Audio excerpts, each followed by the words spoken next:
what are you willing to flare for? So what has been your most unglamorous moment? Oh, God. Where did I start? That was the most just like dehumanizing experience you could ever have. Hello and welcome to Anything But Glamorous.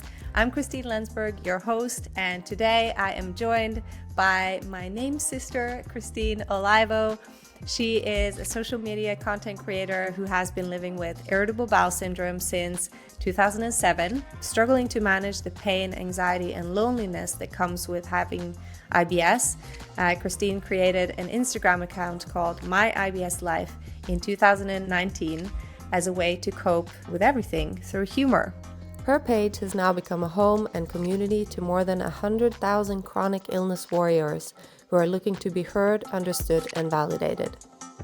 Christine, I'm so excited that you're here finally and to meet you finally. I've been following you for like a couple of years now, I think, and I just love what you're doing for the community, for all the IBS warriors and chronic illness warriors, and I'm really grateful that you wanted to come on, especially because IBS is, one of my biggest passions. So I really wanted that to be one of the first episodes here. So welcome to the podcast. I'm excited to chat about everything that's not so glamorous about having IBS. So thanks for having me. Yeah, there's a lot to choose between, right? There's a lot to choose from when it comes to IBS. Mm-hmm, absolutely. But how would you describe, if you were to describe IBS to someone who doesn't know what it is, what would you say? I usually kind of lay it on them easy. I'm like, I just have like chronic stomach issues. And then, sometimes they ask questions, or if they're like, okay, I've heard enough, I stop there. Otherwise, I'll just continue and say, honestly, I spend a lot of my days worrying about what I eat. And if I'm going to end up in the bathroom for most of the day. And that, the symptoms really vary from person to person, but it could be anything from, being constipated a lot or having diarrhea a lot, cramping, fatigue, all that fun stuff. So gassy, all the great things that you want to talk to people about. Exactly, right? Hi, I'm Christine. Let me tell you about my stomach issues. It's yeah. Exactly. It's not where you want to go first. Right. But sometimes it happens first, right? Because sometimes you meet people in food settings and stuff like that, and it just always comes up, right? It's like, oh, that's the weirdo with the stomach issues. But it's so true. I've been there. Yeah, no, I think we all have. And, it's funny that you even say that, because I feel like once you have stomach problems, it makes you really realize how many social events are around food or drinks. And yes. You're just like, this is so stressful now. I know, right? And it's always like that. It's always like when you're gathering with someone, it's like, yes, let's go out for dinner, let's go out for drinks. And then, Yeah, absolutely. And it's like, is there anything else to do other than eat food? No? Okay. Yeah. But so I guess I would say you're, an IBS veteran now, because you've had it for a long time, as I understand.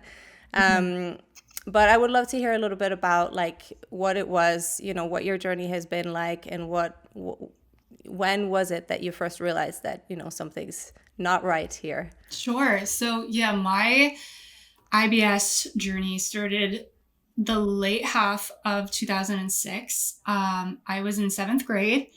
And I remember just having an onset of symptoms daily that was usually my stomach just always hurt. I was constantly burping, had a lot of gas, was bloated. And I personally kept switching from being really constipated for days to the point of being hunched over, couldn't stand up straight, to then switching to having diarrhea for days, can't get out of the bathroom. And I think I dealt with those symptoms for about 6 months until I got an official IBS diagnosis, in spring of 2007. And, I had gone through all the tests you can imagine, and eventually ended up getting a colonoscopy and an endoscopy, which is what led to my IBS diagnosis when they were like, well, nothing is really wrong, so I guess we're just going to say you have IBS. So Let's that's just label it like this so we can get you out, right? exactly. And it's so true though. And it's like kind of an unfortunate pattern that seems to happen for a lot of people that have IBS. You know, it's truly like the last possible option that doctors are like, I guess you just have this because we don't know what else it is, which is frustrating in its own. So yeah, that's when it started, and that's kind of how it came about. And, you know, now I've had it for, I guess, 15, 16 years, and it's been quite the journey. But to kind of start off on a positive note, it has gotten a lot better as time has gone on, which I'm sure we'll talk more about later. But yeah, that's kind of how it started and how it went. Yeah, but you got it like the diagnosis really early. So how, I mean, I can imagine that's not easy when you're that age, right? To be dealing with that, and also at that time. Absolutely. Yeah. When I guess it was not so known, you know, as it is now. Yeah. I feel like there's a few parts to that. Yeah, absolutely. Back then, IBS was definitely not as like normalized as it is now. I think we've done a good job of bringing it to the attention of a lot of people on the internet. Back then, it was like, I didn't know a single other person that had it, that was dealing with what I was dealing with. It wasn't even in like TV commercials, you know, stuff like that. Doctors weren't even like really as sure what they could like do about it. And the other thing was just being that young, it was already such an awkward stage of your life. Like that's when you're going through puberty and things are just freaking weird anyway. And now you have this added layer of dealing with even more like quote unquote gross stuff and not wanting to talk about it. And back then I missed school more than I was ever in school. So like I was missing way more days than I was like actually attending school because of my IBS, which always brought on a lot of questions from people like, what's wrong with you? Like, why are you always sick? And it was always just like, I just always lied about it. And I would say I had some other sickness and it was just like, yeah, it was hard and it was just really awkward. Yeah. And like the less you talk about it, right, the less you feel any kind of support, I guess, because no one knows, they can't really see it. It's this whole cycle of keeping it to yourself and then feeling more lonely, right? And then just not getting any help with it. Yeah. But how was that when, like, what were the kind of steps you took, or did you get any support from your doctor or anything like that at that point or later on? So early on, really I was still seeing my pediatrician at the time because I was still pretty young. And he was truly, like to this day, the best doctor I've ever had. And he was always the one giving me referrals to different doctors, different specialists, and doing everything he could for me. Unfortunately, I went through 2 gastroenterologists, or like, you know, doctors that focus on the GI tract, and they sucked. They were awful. And they were, you know, you're like what we call like our horror doctor stories of like, you know, telling me it's all in my head. I'm just another young girl with stomach problems. You know, one of them accused me of just being anorexic and that nothing was actually wrong. I just needed to be put in like a psych ward. And that was awful. Oh my God. Yeah. So then after that, we kind of gave up on the gastro side of things. And I ended up seeing a registered dietitian, which was very helpful. And I liked going that route way more. And, you know, we were focusing more on food and stuff. So that was good. But yeah, it was a little, it was tough in the beginning trying to get support on the medical side for sure. Yeah, that sounds awful. And that, you know, when you're going to someone who's supposed to be an expert, who's supposed to help you, and you ask for help, and then you're just like, no, you're probably just imagining this, or you're, you know, like, yeah. And I don't know if you felt like this, but I mean, because I experienced similar things, so I know how devastating it feels. And one of the things that I noticed was that when that happened to me again and again, I was like, maybe I am crazy. Like maybe I am creating this, or maybe, because when like grown-ups tell you these things and then no one believes you, it's like you start to doubt yourself, right? Yeah, absolutely. And again, I think that's an unfortunate pattern in a lot of people's story, is feeling that way. Even like a lot of my followers are adults and still have that struggle when they go to the doctor. And because I like remember sitting in that doctor's office. It was right after I'd had my colonoscopy. He was the one that officially diagnosed me with IBS. And, I was like sitting on the table. My mom was in the chair next to me. He wasn't even like looking at me. Like he wasn't even talking to me, the patient. I kind of feel like he just thought I was like, this dumb little girl that just had tummy aches. And he was just staring at my mom and just being like, listen, I'll give her the honor of giving her a diagnosis of IBS, but I truly think she is just anorexic, like a lot of girls her age, and you should probably get her therapy and possibly put her in a psych ward. And that was the most just like dehumanizing experience you could ever have. And then thankfully my mom was always on my side and she was like a really strong advocate for me. But that was a moment where I remember feeling like crazy and misunderstood. And if it weren't for my mom being like a good advocate, I think I totally would have spiraled in that moment. And even as an adult, when I've seen doctors recently, they still make me feel that way sometimes. Is my pain even as bad as I'm telling them it is? Like maybe I am like, being dramatic, and it's not true, but yeah, it's unfortunate that we feel that way. Yeah.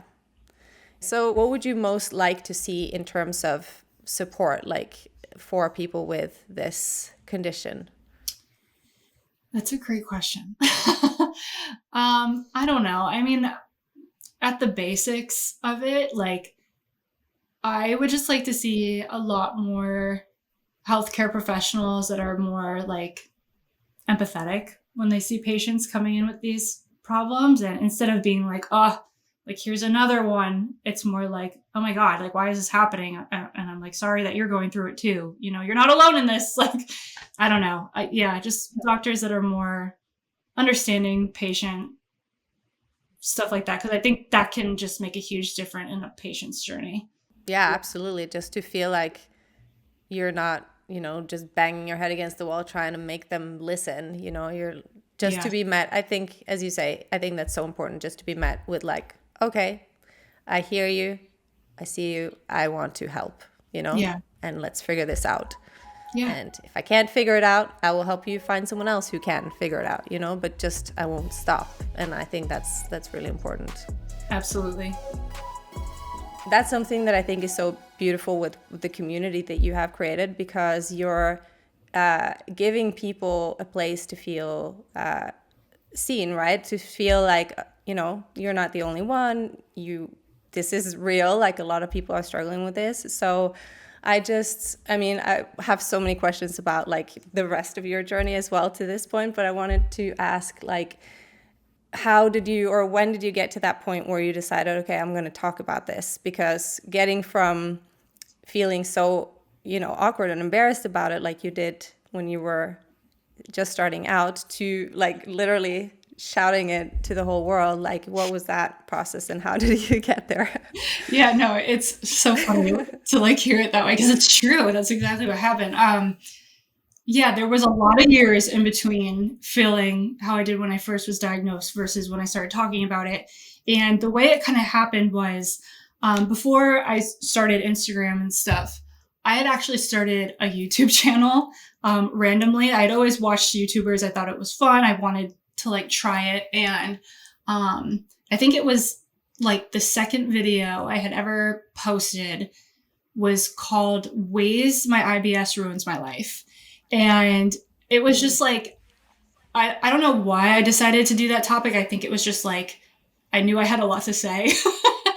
And I made it, I posted it. And at the time, I literally had like 10 subscribers. Okay. But like, that was a lot to me. I was like, oh my God. And most of my videos got, like under 100 views, but that one ended up getting like a few thousand. And I was like, oh my God, like people listened to this one. And there were, quite a few comments, and I started getting DMs on my personal Instagram of people being like, I saw your video, I relate to it. And I started posting more videos about my IBS on that YouTube channel. And those were always the ones that did like better than the others. And at a certain point, I got sick of YouTube. It was a lot of effort for little reward. And I was like, you know what, I'm just going to like maybe switch gears and try Instagram. I think that would be a lot easier. And I can just like make memes instead of making these whole videos. And that's kind of how I started on that route. But yeah, it really started from just having people on YouTube be like, yeah, I relate to this. And me being like, wow, I'm not the only one. And, maybe there's a lot more people out there that can also relate to this. Yeah, definitely. Well, you are, the living example of that. But one of the things I love about your account is that you're able to, you make it funny, right? Something that's just like can be so devastating in so many ways. You're able to like make it into a humorous thing and bring smiles to people through a really difficult time. So what was it that kind of sparked you to go that route? Sure. First of all, thank you for like the nicest words ever. But also, I think like for me, I've always been really awkward with my own emotions. And I mean, that goes for anything. Like when I'm really happy and excited, I feel like awkward about it. And then also like it kind of goes into the conversation we just had, like when I'm in pain and I'm feeling miserable, I feel dramatic talking about my feelings, even though they're valid, but I feel weird about it. And maybe that's because I've always been told like, my pain and my struggles are dramatic or not as like big as I make them be. So anyway, I feel like my whole life, I've always just kind of coped with like sarcasm and like a little bit of dark humor. And that's always felt more comfortable for me than like just speaking my feelings out. And so that's why I was like, maybe like memes would be better for me to do, because I can still talk about what I'm going through, but also mask it with some humor so that people know the message, but they're not like, stop being dramatic. They're like, oh, that's kind of funny because that's actually like painfully accurate. Yeah, and also like, I guess sitting on Instagram every day just crying because that's what you really want to do sometimes is probably not as entertaining for people to watch in the long run. Yeah. On your stories as well, you do share a lot of vulnerable stuff as well, and you always keep it real, and I think that's really cool. But I'm wondering, like, how is it for you, or what's your outlet on the days when maybe you don't feel like going on Instagram, or it's too hard, or like it's really a struggle? Like, how do you kind of get through those moments? True. That's a great question. I feel like I've never been asked that before.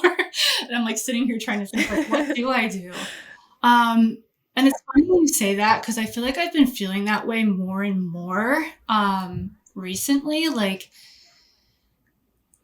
I was actually brought to my attention recently that there's a lot of people out there that, even though I try to make my account like funny and kind of that like, laugh at the pain rather than cry about it, a lot of people do still think that my account's really negative and can be like really harmful to people because it can make them stuck in like a toxic cycle, I guess. And that really kind of shocked me to hear that, because that's never my intention. And it's kind of like messed with my brain a little bit, because now I do feel kind of afraid to go on my stories sometimes when I am having really bad days where I'm not feeling well physically or mentally, because I never want to like talk about any bad things I'm going through and then make someone else like feel bad about it too or something, or compare it to what I'm going through.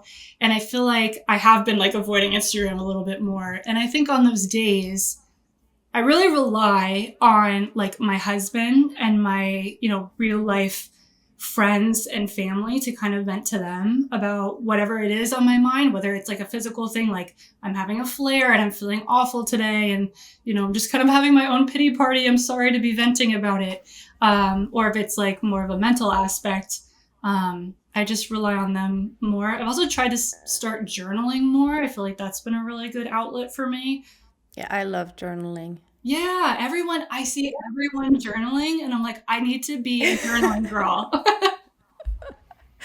Yeah, it's funny about the journaling because I've had like periods of being like, ugh, don't talk, don't make like, I don't want to do this. Journaling is dumb, but it really does help. And sometimes it feels a little bit like a chore, but it really does, like, it helps, it works. And there's a reason why people do it, Yeah. So, Yeah, absolutely. but you mentioned, the mental health aspect, and I would love to talk a little bit about that because as much as, as if the physical symptoms weren't enough, a lot of people who Yeah. are dealing with IBS, myself included, also struggle with, mental health struggles, anxiety, depression, these kinds of things. So what has been your experience with that? Sure. And is that like a daily thing that is a challenge now? Absolutely. I feel like even before IBS, I wouldn't say I had anxiety, but I feel like I still leaned toward being more of an anxious person. I think that's just kind of how I am. And I think that runs in my family, even though they would probably deny that. And once I got IBS, my anxiety has just like run rampant. And I would as the years kind of went on, in addition to IBS, I also have this phobia called emetophobia. That's the fear of like throwing up. And definitely like it's not fun to have that at all, but especially when you have chronic stomach issues that make you feel like you have like a stomach virus every single day, like triple the time, like not the fun. So like my anxiety has been like crippling through the years. And there are definitely days also that just feel dark when you have IBS because if you're flaring, and especially if it lasts for days or maybe a week or maybe even more, you can slip into that mindset of like, is this ever going to end? Am I going to feel like this forever? Which, I've had IBS long enough now to know that like the brighter days are coming, even when it doesn't feel like it. And that this is just another down slope, but there will be an upslope. But especially in the beginning, when you're feeling sick, probably more consistently than you're feeling well, because you're trying to figure out your triggers and your body patterns, and you just feel sick every single day. That's like really hard. And I definitely struggled with that in the beginning, and I still struggle with that. So yeah, I definitely still struggle with the anxiety, and there's definitely like a lot of dark days. Yeah, and like also it kind of takes from your life, right? Because in many ways, it can isolate you from the things that may help you get through those patches of anxiety or, darkness that you're describing. And it's also like what starts it, right? Because the anxiety makes the IBS worse, and then the IBS makes the anxiety worse. And then it's just this kind of, I don't know, tug of war, some messed up stuff that just is really hard to kind of catapult yourself out of in a way. Yeah, 100% totally relate to that. And I think there's another aspect of it too, of like the comparison game of when you have IBS or any type of like chronic illness, chronic pain. And both online and in real life, you watch people like live their life and you're like, why can't I do that? And why do I have to be the one that has to struggle with these issues? And why can't I be doing what all my friends are doing? Or why do I feel like I'm like behind now?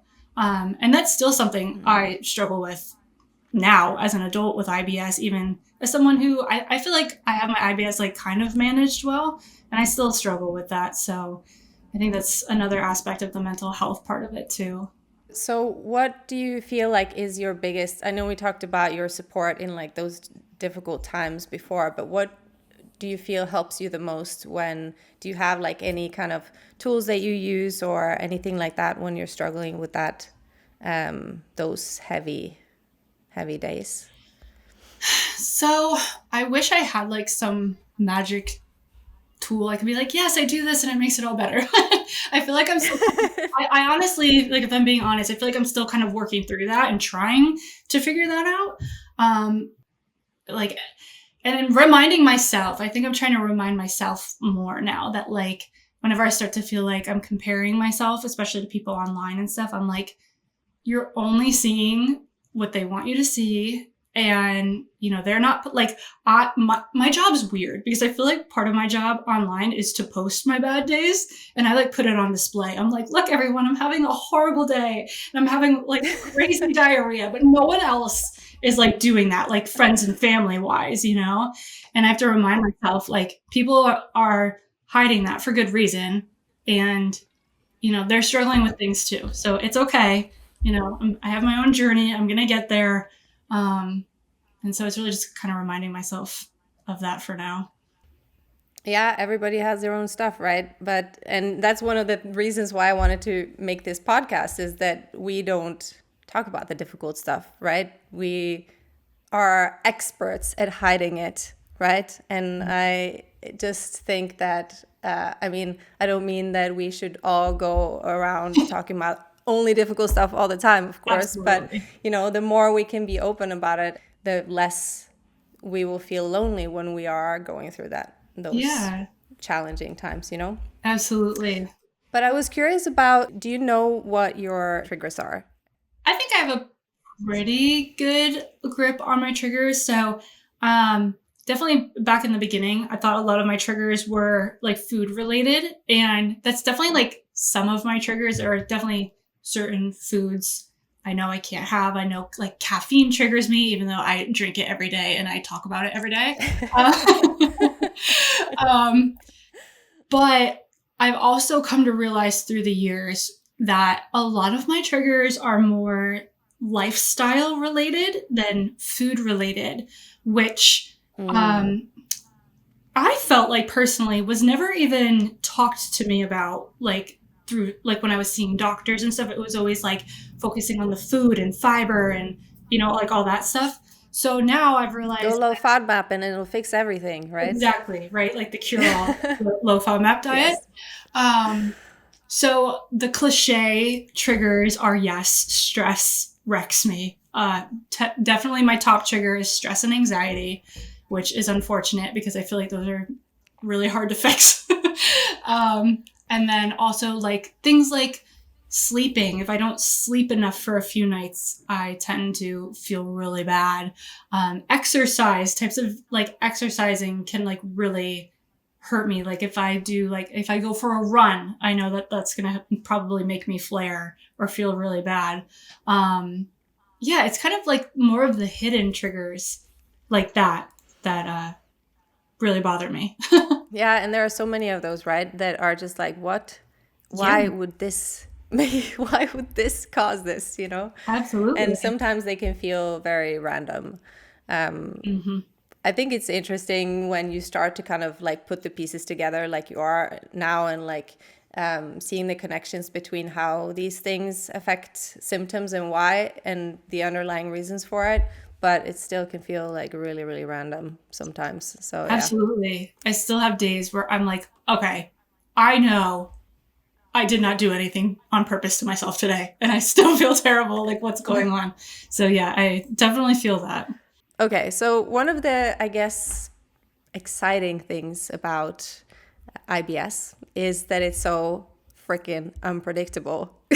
like we're talking about triggers, they can come from like super random stuff, and flare-ups then can come at super random times. Like you can eat something one day and be totally fine, and then the next day you eat the same thing, and then your body's just like, nope, that was not okay. So I'm curious, what is the least inconvenient moment that you've ever experienced a flare-up? That's a good question. Sorry, the most inconvenient moment. I figured that's what you were asking. I'm like, okay. I feel like there have been so many, and I black them out of my mind every single time. I'm like trying to like dig up a memory right now of that happening. I feel like a lot of times I've experienced, like, I'll be at home, I'll get ready to go to work, or a lot of the times it's like the grocery store. Like I'm like at home, I feel fine. I'm like, let me run to the grocery store, get some groceries. somewhere between me stepping foot out of my house and then stepping foot in the parking lot of the grocery store to like pick up food, something happened. I don't know what it was. And it's like, I just like feel sick the moment I step in a grocery store and I'm like, I need a bathroom ASAP. I feel like that has just happened to me more times than I'd ever like to admit. And that's always really inconvenient too, because then I either have to choose between going home and not getting groceries or sucking it up for, anywhere from a half hour to an hour in the grocery store, having to stare at food that is now making me nauseous. Pay for my groceries, go home, and then I get home and I feel perfectly fine. And I'm like, what is this? So yeah, that's always really inconvenient. Yeah, and super random. Actually, it reminds me, I don't know if you've heard this story, but there was like an official thing about, I think, bookshops, and they like named it a syndrome or something. Have you heard about this? I don't know. The story says, at some point in the mid-80s, a Japanese woman named Mariko Aoki wrote a letter to a magazine confessing that she sometimes urgently felt the need to poop whenever she entered a bookstore. So they named this situation as the Mariko Aoki phenomenon. And there's a huge Wikipedia story about it. You can go onto Wikipedia and read all about it. It's actually really funny. They explain it as it's a Japanese expression referring to a sudden urge to defecate that is felt upon entering bookstores. And there's also a gastroenterologist that explains that he has a lot of patients that come see him about this. And he says it's more common than people realize, and that people are just too embarrassed to talk about it, he says. And it also says that there are a couple of theories behind this, including the smell of paper or ink having a laxative effect, the association with reading on the toilet at home. And it also says that some book lovers think that maybe it is about being surrounded by thousands of beautiful books relaxes them so much that the bowels themselves become relaxed. So there you go. That's the story of the Mariko Aoki phenomenon. That's hilarious because, there's like a bookstore called Barnes & Noble, and everyone is always like, everyone has a diarrhea story about being in Barnes & Noble. And I'm like, now that you're saying this, I'm like, oh my God, like, is that actually everyone having diarrhea in the bookstore? Like, what is this? And maybe I was going to say, maybe that's what triggers the whole thing. But do you know what triggered yours in the first place? Because I know some people are like, oh, I had this, parasite, or I had this like bacterial infection, and then I got antibiotics, and then after that I got IBS, or like other people have, big traumas in their life. And then, so I was just wondering if kind of what sparked it. Yes. So I have like post-infectious IBS. So I had gotten like strep throat like 3 or 4 times within like 6 months. And I was constantly on antibiotics to get rid of that. And basically what ended up happening was, while the antibiotics were like getting rid of the bad bacteria in my body, it was also flushing out the good bacteria in my gut. And that's what ended up causing my IBS in the first place. Yeah. How is your habits, your eating habits and stuff like that now? Well, I guess before I even had symptoms and stuff, I used to pretty much eat anything and everything. And then when I started having symptoms for the first time and was officially diagnosed, I stripped my diet down to nothing. Like, I think I ate like 5 things, like plain chicken, plain pasta, rice, like what everyone eats when they first get diagnosed and don't know what to eat, anything that was bland. And I was truly like terrified of eating and trying new foods and going out to dinner and stuff like that. And I would say that that initial fear of that like lasted for probably, I don't know, like 5 years. I had a really poor relationship with food. Not that it's great today, but it's a lot better. And now, I don't know when it started getting better, to be honest.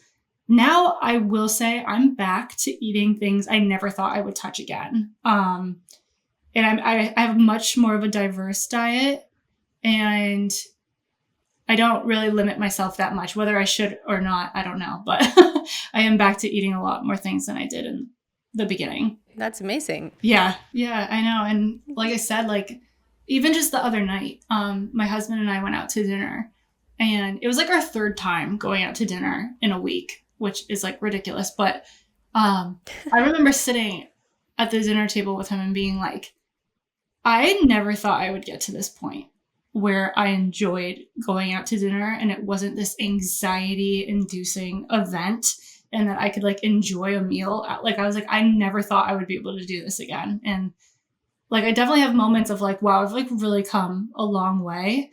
And so I hope that if anyone else is listening to this who has IBS, like just know that it gets better. Like, just trust me, because I never thought it would, and it did. So hang in there. Yeah, I think that's really important, because I think so many people are told that, oh, it's just IBS, you can't do anything about it, right? And this is just your life. Good luck with it, you know?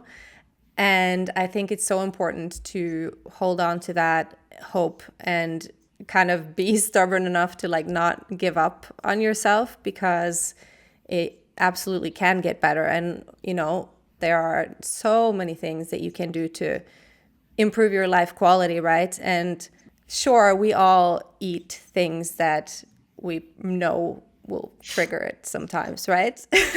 We're human, yeah. We're human. We like food. We like the good stuff. But I think it's a big difference between doing that and being aware and kind of knowing that, okay, I'm doing this, I'm making this choice, and just being like, as you are in the beginning, completely confused, and you're just like, I don't know, like it all seems so random, right? Mm-hmm. So I think also getting to that point where you can decide more and feel more empowered with your condition, I think also makes a huge difference. But you don't get that unless you keep trying and like keep, working on it. So I think that's really important. Yeah, absolutely. It's a lot of trial and error. That's like one of the most frustrating things about having a gut problem is, something can really help one person and totally not do a thing for you. And it's like, why doesn't it work for me? And it's okay if that happens. You're not doing something wrong. It's not your fault. But yeah, it's a lot of trial and error. It's a lot of fighting for yourself, having to get the energy to like help yourself, advocate for yourself. It's almost like a full-time job, and it's tiring, but it's definitely worth it. We should get paid a lot of money for it. For real. Like, please compensate us for having to live like this. Yeah. But yeah, it's definitely worth like the fight and the struggle once you finally find the things that work for you. So yeah. Absolutely. And I know that you just, on more positive notes, I know that you recently got married. Congratulations. Thank you. Yes. I love all things weddings and it's really exciting. But how was that kind of experience for you, the lead up to the wedding, all of the preparations and stuff like that? I know that can be really stressful. So how did you handle that kind of to avoid having flare-ups? Sure. Or did you? You know what? I surprisingly, and I hope that this is like a good thing for anyone that might be listening. Like, I don't think I had any flares leading up to my wedding. I didn't flare on my wedding day. But I was very worried that I would. And really, I would say the week leading up to my wedding, I really tried to be good with like making sure I wasn't being an idiot and eating or drinking things that I knew would hurt my stomach. Like, I really tried to be good with what I was eating and stick to like my safer foods, safer meals, whatever. And the other part was also just trying to control my anxiety. So I tried to, just be as organized as I could each day leading up to the wedding, making sure I had things set and ready to go. And I honestly was trying to think of like, worst case scenarios that could happen, so that I would just be prepared for anything that could come at my way. And I think all of that really helped. And then the night before the wedding, we had like our rehearsal dinner. And honestly, once I saw all my friends and all my family, like I kind of forgot about all the crap I had been worrying about. And that just like distracted me to the point, like I didn't have time to think about my stomach. I didn't have time to think about like how I felt or to like kind of like think myself into being sick, if that makes any sense. And then, yeah, the day of the wedding, there was just so much going on that was fun that, again, I didn't really have time to like think about it. And it all just happened so fast. And it kind of all just worked out. And I had a great time.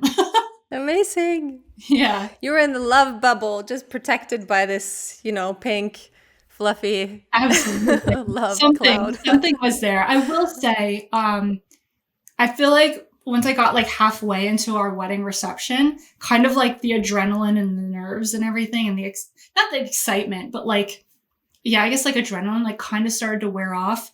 And I did have a moment of like, oh God, I'm like really tired. My stomach kind of hurts. And I just had to be like, okay, like calm down. You're fine. Like stop. and then I was fine. So it worked out. But yeah, and I get a lot of messages from people being like, I'm getting married and I'm really nervous about it. And I just tell people like, I totally get it. But also like, don't try your best not to think yourself into a flare or into feeling sick. Like it's going to be a great day. You're going to have a great time. Worst case scenario, you got to run to the bathroom a few times. It's over. You're going to be great. Like it's so, yeah. Yeah, because you can, that's kind of like a fine balance, right? Because it's not like, how you've been told like, oh, just, think happy thoughts and everything will be great. It's not that easy. And at the same time, you can definitely, when you're in a situation where you're either feeling a flare coming on or you're starting to get worried about it, you can kind of coach yourself out of that by doing what you were doing, right? And like, I think like self-talk sounds so like just simple and dumb in a way, but it can really do wonders when you're in that situation because you connect with yourself. You're like, okay, we've got this. It's going to be fine, like you said, and I think that can really make a huge, huge difference to like not let the anxiety take overhand because you're like taking charge, right, in a way. So absolutely, I think that's huge. Yeah. No, yeah. Talking to yourself can be really powerful. Like you said, it sounds like silly and you feel like kind of dumb while you're doing it, but like that has saved me like so many times. So yeah, it's important to check in with yourself and to remind yourself like, we're good. Like, it's okay. Yeah. It'll be fine. We got this. Yeah, definitely. I was curious about your relationship with your husband. How long have you guys been together, like before you got married, and how did he handle like this whole situation? Sure. Yeah. So we had been dating and engaged for like 4 years until we got married. So we met in 2018, the beginning of 2018. And going back to that YouTube channel I had met him one night, and in between meeting him that night and by the time we went on our first like official date, he had Googled me, as we all do. And as we all do. As we all do. And he had found my YouTube channel, and he had found out I had stomach problems and IBS through that YouTube channel. So it's a very unique experience. He got like all the dirty details. He did.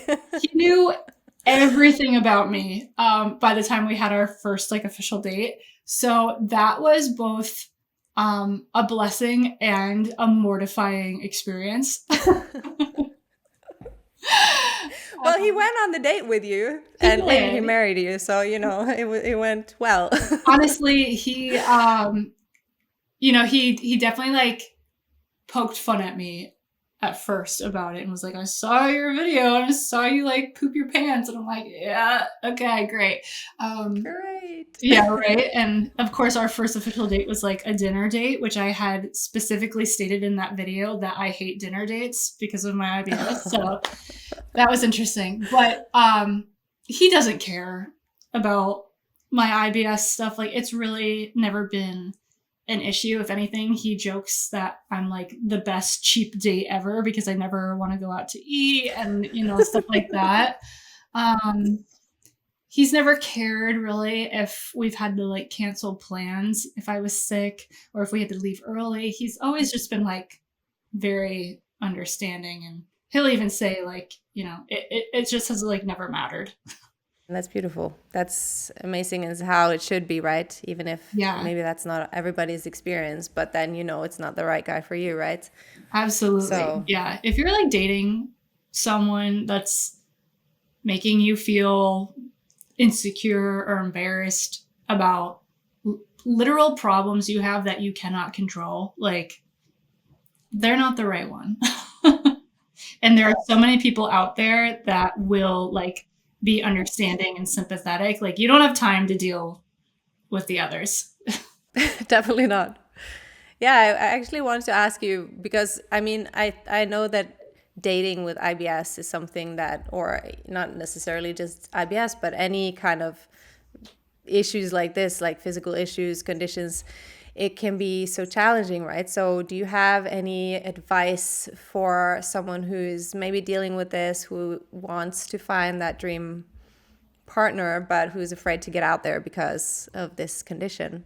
Sure. Yeah. I feel like I get asked about that a lot. Honestly, I tell people that like, there's like a few scary elements, right? Like the first one being like, how do I tell someone that I have these issues? Like it's embarrassing, it's gross. You always want them to think that you're like sexy and everything, and talking about your IBS is maybe not so sexy. And honestly, I just tell everyone like it's up to you when and how you like introduce that you have these issues. Like for someone like me, at this point in my life, I'm really upfront about it because I just don't care anymore. And I'm like, if this is going to be a problem, like that's fine. But yeah, we're not really going to like do well with each other. But for other people, like, maybe you just say something really general. Like if someone's like, hey, do you want to go out to eat at this specific place? And you can't eat there.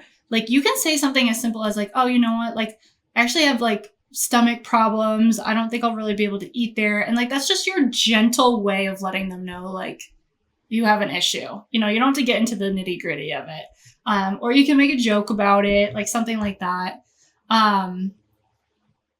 And then the other awkward issue that I think people come to is when they're like, how do I like tell someone I like don't want to eat at a certain place or something? And I always tell people, kind of like we talked about before, like not like every date has to revolve around food. Like maybe you set the first date of being like, let's go bowling, let's go mini golfing, let's see a movie, like something that doesn't revolve around food, so that you're not like panicking about that the whole time and you can actually like enjoy yourself.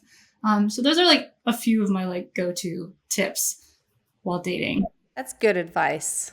I think that's good advice. And also what you're saying about like taking control of the situation, because as we were talking about before, like a lot of social settings are, whether it's dates or whether it's like gatherings with friends or family, they revolve around food. So if you can like be ahead of it and like invite people to something else, right? Mm-hmm. That either to a situation with food that you're comfortable with, or like take charge and like invite them to do something else, right?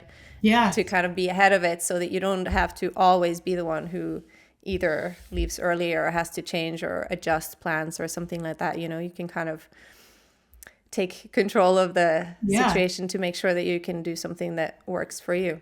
Yeah, absolutely. And like, don't be afraid to do that. Like, the other person wants you to have fun on the date too. So like, it's okay if you're the one that suggests what to do. So yeah. Cool. I have some quick fire questions. Okay. So the first one is a dangerous one. We kind of touched on a little bit before with the coffee, but what are you willing to flare for? Oh my God. Like the list is honestly too long at this point. Definitely Starbucks. I think a lot of people who follow me know that. I'll flare any day of the week for Starbucks. Ice cream is a big one too. I can't control myself. Ice cream. I would say, yeah, like top 3 are like Starbucks, ice cream, and like pizza. Pizza. Yum. Yeah. What about you though? What are like your top 3? I think mine would be chocolate is the first one. Chocolate is like not necessarily my best friend, but I will eat it no matter what because I love it. And ice cream as well. Yeah. Sugar is not necessarily the best thing that you can have, I think, for a lot of people with IBS, but or processed sugar. But it's worth it. Yeah, I agree. Sometimes. Very valid. Yeah. All right. So the next one, do you have any non-negotiables that you do every day to keep your gut in check? So, I guess so there's like a fine line with me and caffeine. Like I have to have it. So that's okay. I know this is supposed to be short. I have IBSM.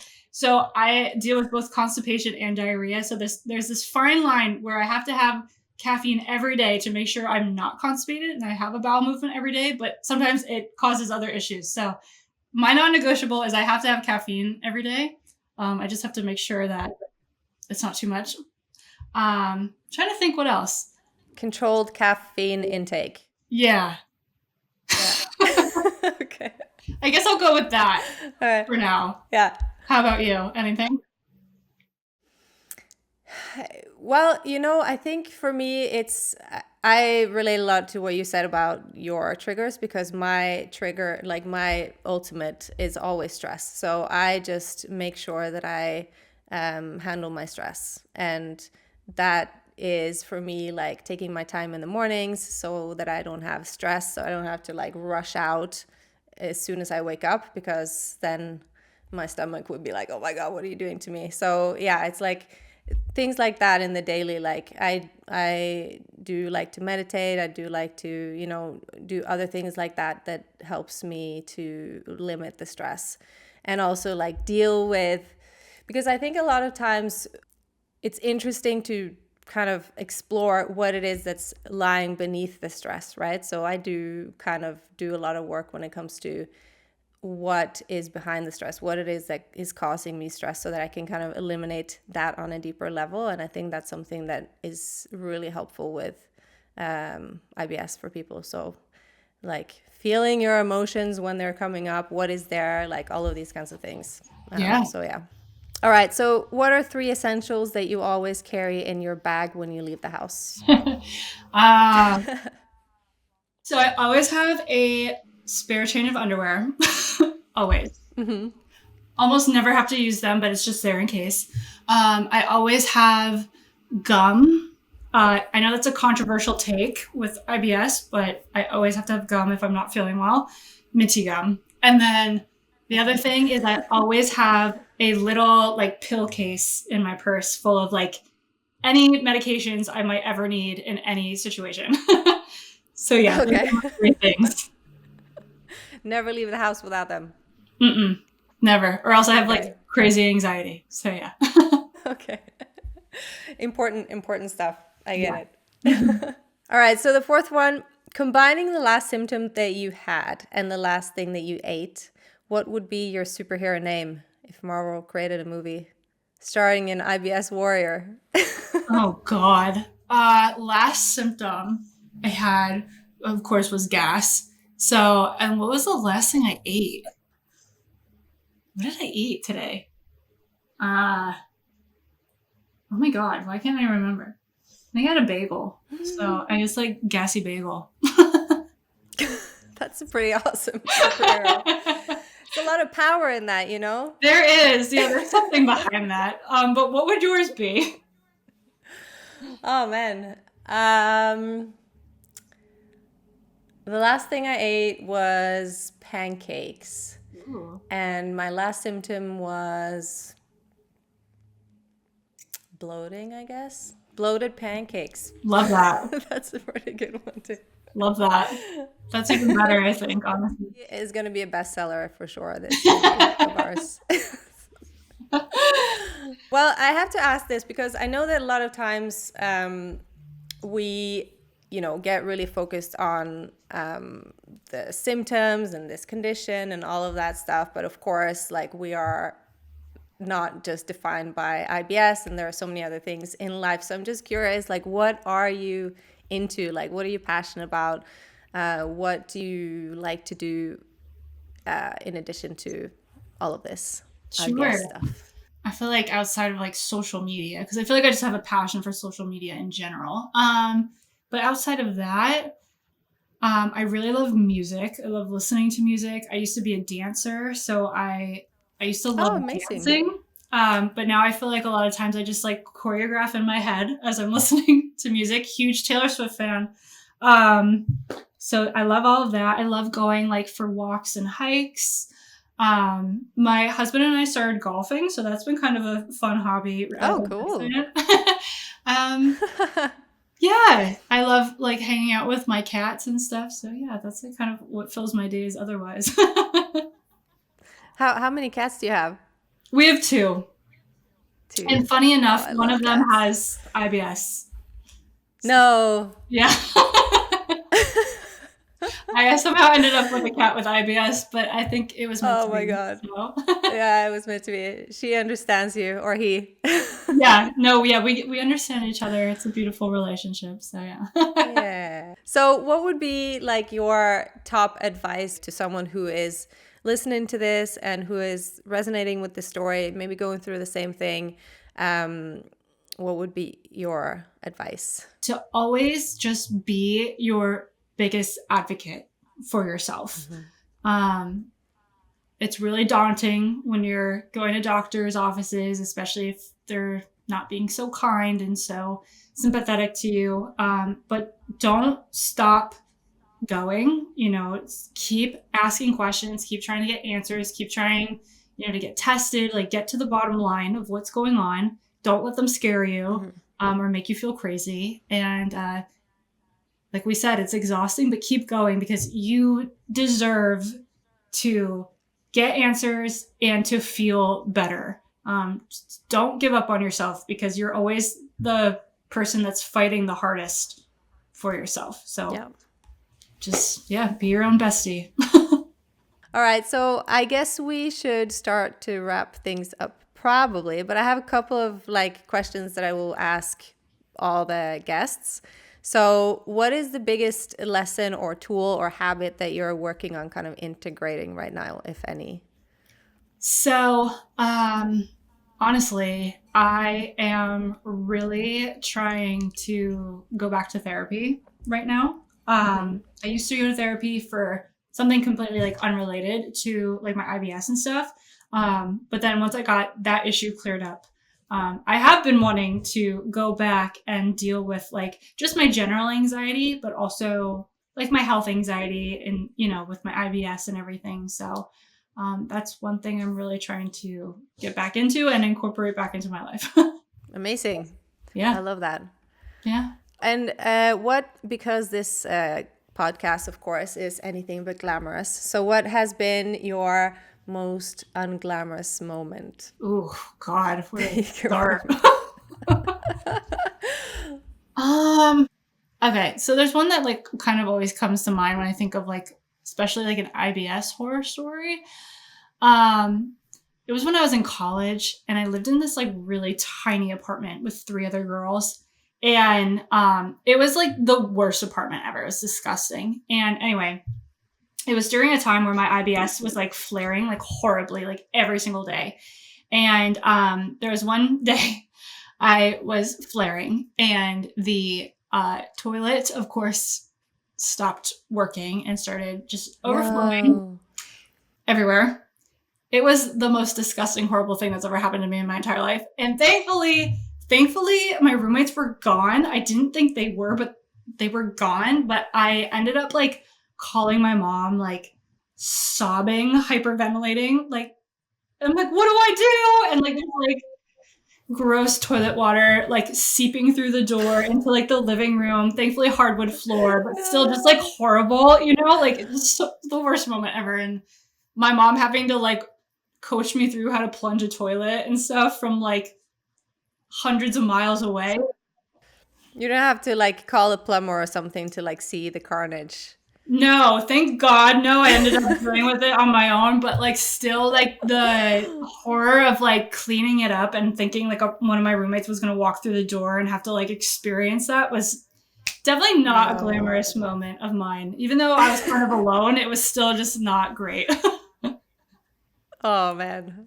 Yeah. The stuff we have to deal with, huh? Yeah. Yeah. To put it lightly, yeah. So, yeah. All right. So where can people like connect with you? Instagram, TikTok, all the things. Sure. Yeah. So on Instagram, you can find me at MyIBSLife. I'm on TikTok. You can either search MyIBSLife or Christine Olivo. Podcast is called Bathroom Break. It's on all major podcast platforms. I have a YouTube channel, MyIBSLife. I really don't upload there, so maybe don't go there. Twitter, MyIBSLife. Pretty much just MyIBSLife on any platform. You'll find me there. Oh, by the way, I thought because I was listening to your podcast and I noticed that you said you didn't have a tagline, so I thought of one for you. From now on, you can be. Are you ready? Yeah, I'm excited. Okay. You can be Christine, Queen of Shits and Giggles. I love that. And it's funny too, because Matt and I wanted to name our podcast something like that, like for shits and gigs or something, but obviously we couldn't have that word in it. So I absolutely love that. Well, thank you so much for joining me. Thank you for being here. Yeah, no, thank you again for having me on. This has been great.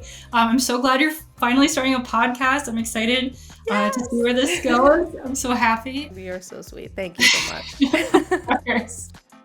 If you or anyone you know are suffering with IBS and you're looking for support with it, this is what I help my clients with through one-on-one coaching and my online course, Conquer Your IBS. So feel free to reach out to me either by email or on Instagram at conquer.your.ibs. That's it for today. Thank you so much for listening. And if anything you heard today was helpful, please write a review and share this episode with your friends and family. And I hope you have a beautiful and flare-free day. And I'll see you in the next one.